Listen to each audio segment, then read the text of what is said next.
রাজ্য জুড়ে খুশির ঈদ পালিত হলো। এই উপলক্ষে নানা অনুষ্ঠানের আয়োজন করা হয়। বৃহস্পতিবার সকাল 9টায় রেড রোডে প্রথা মেনে ঈদের বিশেষ প্রার্থনা অনুষ্ঠিত হয়। ওই প্রার্থনা অনুষ্ঠানে উপস্থিত ছিলেন মুখ্যমন্ত্রী মমতা বন্দ্যোপাধ্যায়। ভোটের মুখে ফের উত্তরবঙ্গ সফরে মুখ্যমন্ত্রী 12 এপ্রিল থেকে উত্তরের দ্বিতীয় পর্যায়ে প্রচার শুরু। শুক্রবার কোচবিহার ও আলিপুরদুয়ারে সভা মুখ্যমন্ত্রীর, কোচবিহারের দিনহাটায় সভা মমতার।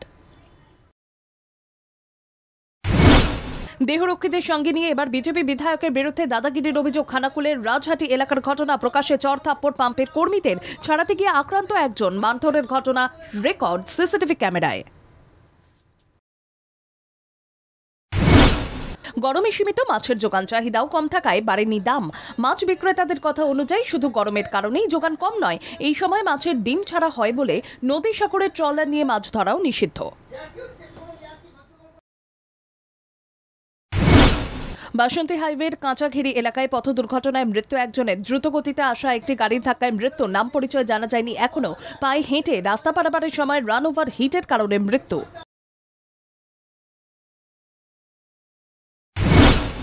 উলুবেড়িয়া জাতীয় সড়কে ভয়াবহ দুর্ঘটনা। দুই গাড়ির মুখোমুখি সংঘর্ষে মৃত 2, আহত আরও 10 জন। দুর্ঘটনাটি ঘটেছে 16 নম্বর জাতীয় সড়কে ফকিরপাড়ার কাছে।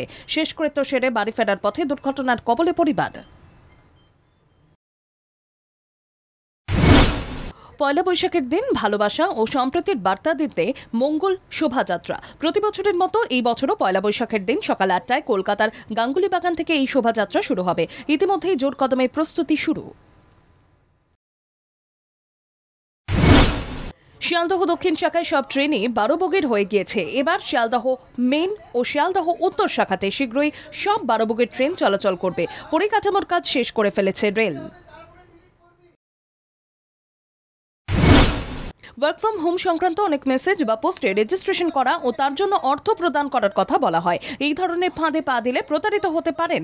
সতর্ক বার্তা কলকাতা পুলিশের। অচেনা মানুষের থেকে ওয়ার্ক ফ্রম হোমের অফার গ্রহণ না করার পরামর্শ কলকাতা পুলিশের। আসানসোলের সালানপুর থানার রূপনারায়ণপুর ফাঁড়ির পুলিশের বড়সড় সাফল্য। আগ্নেয়াস্ত্র সহ গ্রেফতার 5। রূপনারায়ণপুর চিতালডাঙ্গা অঞ্চলে পুলিশের নাকা তল্লাশি চলাকালীন পিকআপ ভ্যানটি আটক করে পুলিশ। বাংলার মুকুটে নয়া পালক বিষয়ভিত্তিক বিশ্ব র্যাঙ্কিংয়ে ভারত সেরার তকমা পেল যাদবপুর বিশ্ববিদ্যালয়। বিশ্বব্যাপী কিউএস ওয়ার্ল্ড ইউনিভার্সিটি র্যাঙ্কিং অনুযায়ী দর্শন বিভাগে দিল্লি বিশ্ববিদ্যালয়ের সঙ্গে যুগ্মভাবে ভারত সেরা নির্বাচিত হয়েছে যাদবপুর বিশ্ববিদ্যালয়। ভোট প্রচার চলার সময় হৃদরোগে আক্রান্ত হয়ে মৃত্যু হয়েছে মধ্যপ্রদেশের বেতুল লোকসভা কেন্দ্রের বহুজন সমাজবাদী পার্টির প্রার্থী অশোক বলবীর।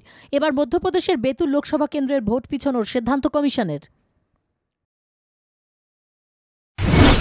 স্কুল বাস উল্টে ভয়াবহ পথ দুর্ঘটনা হরিয়ানায়। ঘটনায় বাসে উপস্থিত বেশ কয়েকজন পড়ুয়ার মৃত্যু হয়। আহত একাধিক পড়ুয়া। আহত শিশুদের উদ্ধার করে পাঠানো হয় হাসপাতালে।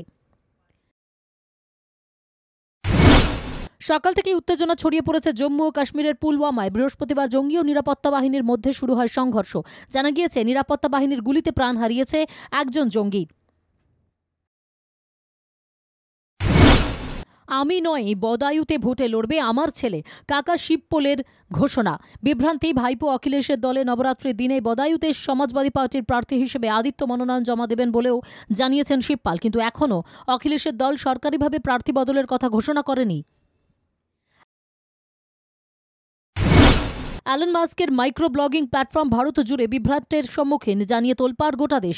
ডিজিটাল যুগে এই মাইক্রো ব্লগিং বড় সাহায্য করে তথ্য আদান প্রদানে, কিন্তু দিল্লি, মুম্বাই এবং আরও অনেক শহরে সেই এক্স বিভ্রাট নতুন করে মাথা ব্যথার কারণ হয়ে দাঁড়িয়েছে।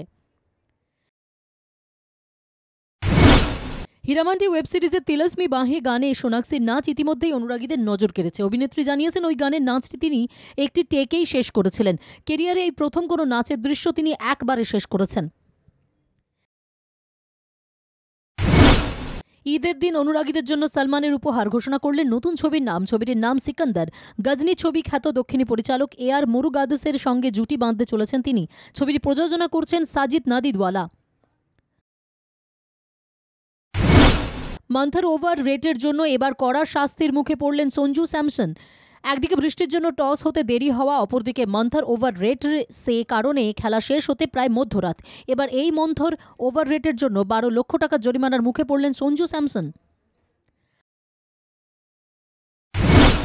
14 এপ্রিল ঘরের মাঠে ম্যাচ রয়েছে কেকেআরে। তার আগে এবার নীতিশ রানা চোট সারিয়ে ফিরে এলেন দলে। তবে তাকে এই ম্যাচে দেখা যাবে কিনা তা নিয়ে রয়েছে ধোঁয়াশা।